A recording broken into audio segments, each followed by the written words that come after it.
آج ہم میازم پر بات کریں گے۔ سورا، سائیکوسس، سفلس اور ٹیوبر۔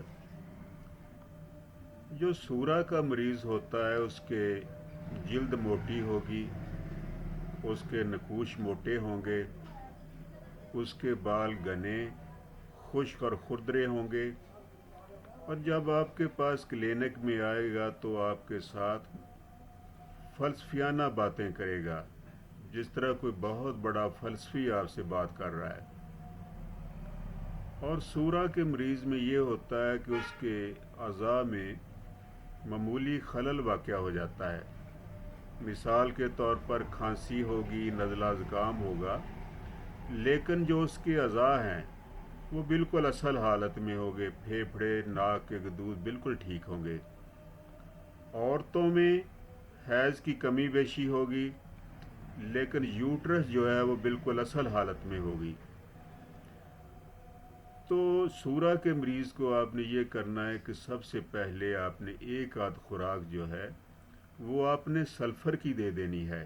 اس کے بعد آپ دوائی کوئی بھی دے سکتے ہیں۔ اسی طرح آپ کے پاس جب سائیکوسس کا مریض آتا ہے اس کو آپ نے اس طرح پہچاننا ہے کہ اس کے جو نقوش ہوتے ہیں وہ موٹے پتلے ہوتے ہیں، کوئی نقش بڑا ہوتا ہے، کوئی چھوٹا ہوتا ہے۔ مثلا ایک ہونٹ چھوٹا ایک بڑا، ایک آنکھ چھوٹی ایک بڑی، کان چھوٹا بڑا، اور اس کے جسم پر، اس کی گردن پر خشک موقع ہوں گے، اس کی گردن موٹی ہوگی۔ اور جب سائیکوسس کے مریض میں بیماریاں پیدا ہوگی تو بیماریاں اس طرح ہوں گی کہ گردوں میں پتھری بنے گی، اس کے جو ناک کے گدود ہے وہ بڑھ جائیں گے، پراسٹیٹ گلینڈ بڑھ جائے گا، جسم پر رسولیاں، گلٹیاں اور ٹیومر بنیں گے، اور اس کے جسم پر خاص طور پر اس کی گردن پر موقع خشک قسم کے بنیں گے۔ تو سائیکوسس کے مریض کو آپ نے یہ کرنا ہے کہ آپ نے میڈورینم دے دیں، تھوجا دے دیں، آپ اس کی ایک خوراک سب سے پہلے دے دیں۔ اس کے بعد جو بھی آپ میڈیسن سلیکٹ کرتے ہیں ساتھ وہ دے دیں۔ تو اس سے یہ ہوگا کہ آپ کی جو میڈیسن ہے وہ تیزی سے کام کرے گی اور مریض آپ کا ٹھیک ہو جائے گا۔ اسی طرح آپ کے پاس سفلس کا مریض آتا ہے، اس کی پہچان یہ ہے کہ سفلس کے مریض کے جو نقوش ہیں وہ پتلے ہوں گے، اس کے بال باریک ہوں گے، اس کے بال جو ہیں وہ یو شیپ میں ہوں گے، سر پر بہت تھوڑے ہوں گے، اور اس کے جو ہے وہ رات کے وقت اس کی تکلیف میں زیادتی ہوگی۔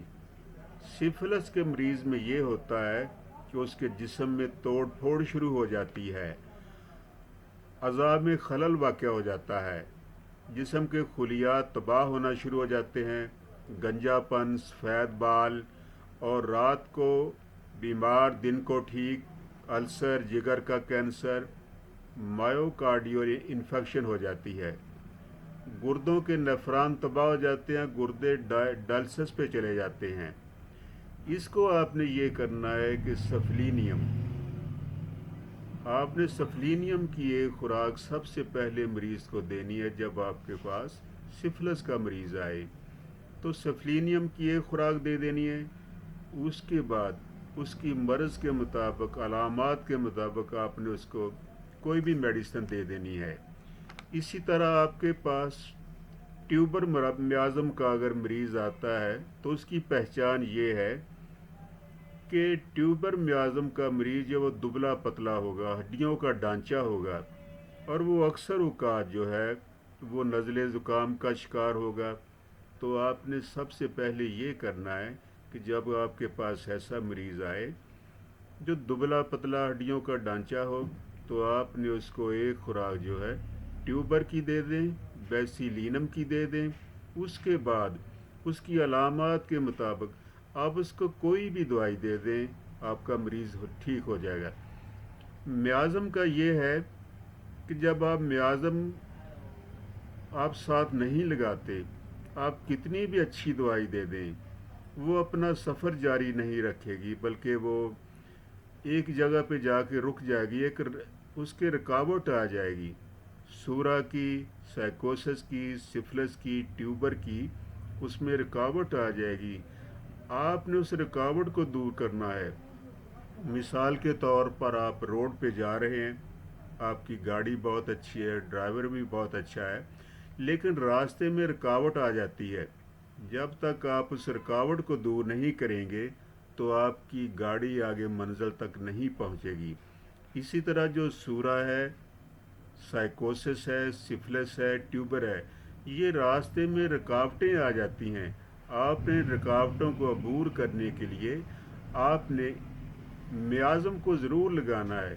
جب آپ میازم لگائیں گے تو آپ کی میڈیسن جو ہے وہ تیزی سے اثر کرے گی، اور جو کرانک مریض، مزمن مریض جو پہلے آپ سے ٹھیک نہیں ہو رہے تھے، وہ ٹھیک ہونے شروع ہو جائیں گے،